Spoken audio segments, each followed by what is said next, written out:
All right, class. First off, as always, good day. I'm glad you're here. So, last week, like I told you guys, we talked about the slave trade going on in the Atlantic and some of that. And then once we finish with that, we're going to jump like basically in like 200 years in the future, again, back to where we were before. And that's exactly where we're at now. Okay. So, how we finished last time with how Russia was going through some issues and things like that, now is going to continue on. And you're going to see the issues they have now, not just with themselves, with Britain and France, but now Japan. You're going to see the issue they got with Japan now coming up. Okay. So, the objective today, we're going to analyze how the Russo-Japanese war was started. We're going to examine what international said about attacking the country. Oh, it's supposed to be international law.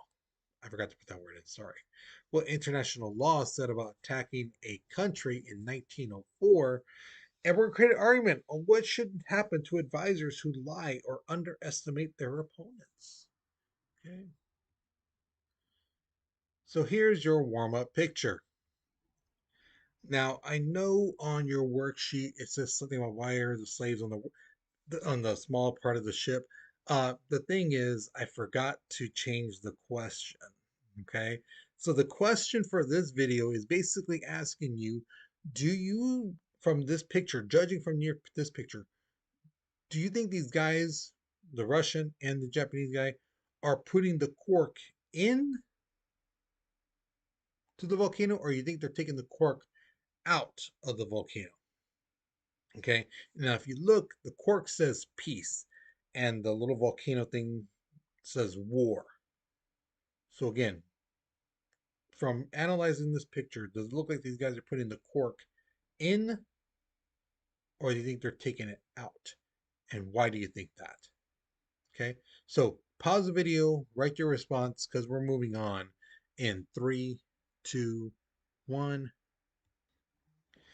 All right, so 1904, Tsar Nicholas II, that guy in that picture right there, rules Russia, and it's one of the largest territorial powers in the world, meaning it has the most land. And if you ever seen a map of Russia, yeah, it's huge, it's massive. But the thing is, a lot of it, especially in the northern area, is uninhabitable, meaning it's you can't live there. It's too cold and things like that. You know, there are some places up in the north, but again, it's really difficult living in places like that.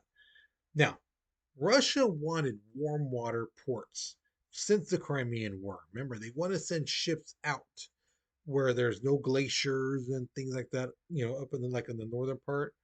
They want it where those ships can go out into water and not be in fear of hitting icebergs and things like that. Now, they tried the Crimean area, and that was they got beat, so that's so they're like the Black Sea area, the Mediterranean Sea, forget it. And then it dawned on them, why don't we look at the Pacific? The Pacific is right next to us. Why don't we use that body of water instead of the Mediterranean, the Black Sea area, and some of that? So Tsar Nicholas had his sights on the Korean and Liaodong Peninsula and leased that port. Basically, meaning they don't own it; they're just kind of in a sense renting it out. You know, and the particular port that they're leasing is called Port Arthur. Okay, but the thing is, the Russians wanted total control of it. They want total control of that area, so they could say that's port is ours, and that's where our ships will go through, instead of constantly paying rent, to the Korean and the Liaodong uh, people. Okay, now here's the thing: Japan had a real concern with Russia being so close to them and in Korea. They didn't like it, okay? Because the reason was that Russia supported the Qing uh, Empire in China during the first Sino-Japanese War in 1895. And back in the day, the Chinese people and the Japanese people did not get along whatsoever. Um, people say sometimes like, "Oh, are you Japanese?" This and that to a Chinese person, and heck, 50, 60 years ago, that was seen as like a major insult. How dare you call me Japanese when I'm Chinese? You know, how dare you call me uh, Chinese when I'm Japanese? That was like calling them the, stereotype name and worse, you know. So they took that very badly, you know. So because Russia supported um, China during China's and Japanese fight in 1895, they didn't like Russia and didn't like them being so close to them. Now, Japan knew Russia was a very war driven type of people. They were very aggressive, you know. So they try to make a deal with them, saying, okay, look at here. This is our offer. We'll give a control of the Manchurian area, okay? But we don't want you here in this area, in the Korea and stuff like that. However, though, Japan would have control over the Korean area, not Russia. And Russia was like, no, we don't care about the Manchurian area. We want the Korean Peninsula area. So they refused Japan's offer, you know. So they basically demanded that Korea, north of the 39th parallel, um, should serve as a neutral zone. Okay. Now, if you look at this map right here, if you see that right where the line goes 40 north, and then if you look down a little bit, it says 38 north. The 39th parallel line goes where you see that yellow box with the red dot in the middle. That's Pyongyang. Okay. And it basically that's where the 39th parallel line goes, right through that area. Okay. They wanted that to be the neutral zone. And Russia and Japan started talking, not really getting anywhere, not a deal wasn't really being struck. And basically, negotiations broke down completely, where neither side was really giving an inch, especially Russia was just like, no.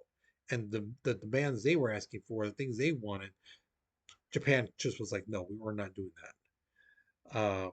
So they decided to go to war. Now, Japan did a surprise attack on the Russian Navy at Port Arthur on February 8th, 1904. Caught them completely by surprise. Now, I'm sure you're thinking, well, what's the big deal? They were going to war. It's a surprise attack. War was war. Well, here's the thing. Russia didn't get the notice on Japan's intention to go to war with them until a couple hours before Port Arthur was attacked. And you have to remember, news travels differently then than it does now. Okay. Nowadays, it's instantaneous. You can send an email to somebody across the world, in the blink of an eye, But back then, to send a message from somebody from one place to another, regardless of the distance, took time for a message to be sent through Telegram and things like that, because you have to remember, telephones were barely invented at this time. And even to send a phone message from one part of a country to the other, that took a lot of time. You had to be on hold for some time. You really had to want to talk to somebody for all those connections to happen. Because remember, it wasn't just like, oh, call and it connected. This operators had to connect a wire that sent another wire to another operator, and they had to switch the wire to whatever number you're trying to get to, and things like that. And so it took a lot of time. So that's why. So by the time Russia found out that Japan was already saying, no, we're going to war with you, the attack on Port Arthur already basically was just about to happen or just did happen. So, yeah. And that attack really hurt the Russian Navy, you know. And thing is, Tsar Nicholas basically told his advisors, what do we do? Should we go to war with them? What do we do? And his advisors basically told him, oh, Japan is just a tiny island, sir. Look how small it is. There's very little people. It's like mountain areas, this and that. They won't be a challenge for our military. Our military is strong and powerful.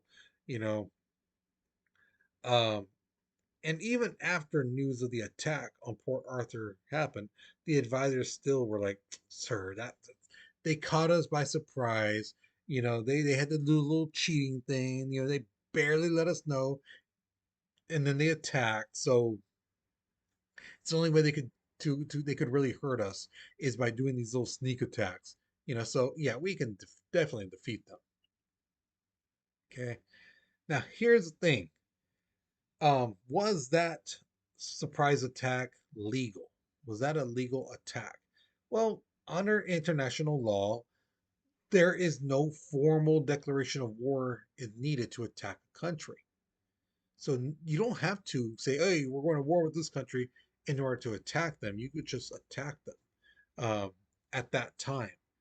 But that all changed in 1907 at the Second Hue Peace Conference.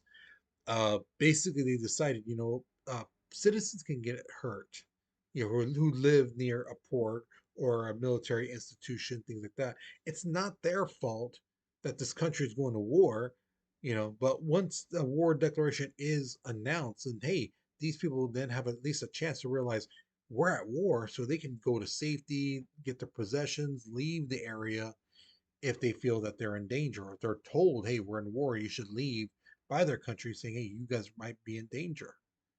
You know, or as opposed to a sneak attack is just they just attack and the people don't even know why. It's just the attack happened. You know, and civilians could die. So that's why um, this law is created, um, an international law, so that people who live near military institutions, live near areas where um, it could be seen as a military uh, strike capability place, at least the civilians can get out, go somewhere where they're safe. That's where the casualty, uh, collateral damage numbers could be lower than if someone just attacked out of nowhere. Now, the attack on Port Arthur was meant to neutralize the Russians, and it kind of did. Now, the admiral for Japan, and I'm going to kill this name, I know I am, Haihiro? Haihiro? I know I probably killed that name. Had Japan torpedo boats attack three of the largest ships, and I'm not even going to try to pronounce that first one or second one, uh, but the last one's the Palata. Okay. Now, the Japanese tried to create a blockade of that port, basically trying to keep all the ships within that peninsula, in that area, in that port area, so they couldn't escape. But several ships did get out. Okay, and on April 12th, 1904, two ships in particular, Petrovsky, I believe that's how you say it, and the Pobeda left Port Arthur just in time. And when they were out to sea, they were struck by some sea mines. So if you've ever seen the movie Finding Nemo, the first one, and you see when they're with the sharks and they're like, "Oh, balloons," and there's those sea mines hanging off, those are the mines we're talking about. Those little spikes sticking out. Those are meant to where if they hit anything, a boat, a submarine, an animal, even, which has happened, um, then the bomb is basically activated inside and it'll just blow up. And once one blows up, chances are the other ones are going to be blowing up and will cause a chain reaction. Okay. So that's exactly what happened. The Petrovsky sank to the bottom because they got hit and it was just, and it basically sank all the way to the bottom of the sea. The Pobeda, however, did get hit, but it didn't sink. Um, but it was really, really, really damaged. And they barely limped into the next port. They were barely hanging on. All right, so here's my question to you. If a country attempts to attack another country, like they're going to go to war, do you believe they should give the other country a countdown or a notice of their attack, or should a surprise attack be allowed? Now, again, going back to what we were saying in the beginning or earlier, if you weren't paying attention or if you just skipped through it, This gives time for civilians, people who are not soldiers, people who are just living in that town. Give them a chance to at least leave, because again, they don't know what's going on. They don't know uh, that a war is happening and stuff like that. So this gives those people the collateral damage numbers to go low, so those people have a chance to get out. Or do you believe like, no, that's ridiculous? War is war, and you should be allowed to attack at any time. Now, with that being said, just remember, if you, whatever you agree to, it's not just you attacking; it's the other country you're going to war with attack, be able to do the same thing with you. So if you say, "Oh yeah, we should attack them, do a surprise attack, no problem," and all of a sudden, that the country we're going to war with here in the United States, they attack, let's say where your grandma lives, no warning, no nothing, they just attack. Would you be cool with that? You know, because again, you say, "Hey, surprise attacks are okay," but that has to go in reverse too. Can't just be one sided. Okay. So what do you think? Tell me what you believe. The writing prompts on the bottom to help you out to write your response. Okay. So once you finish with this question, you're done with this lesson. So hopefully you learned something new. Hopefully you enjoyed this. With that being said, guys, you take care, you be safe, and I'll see you guys later. Okay.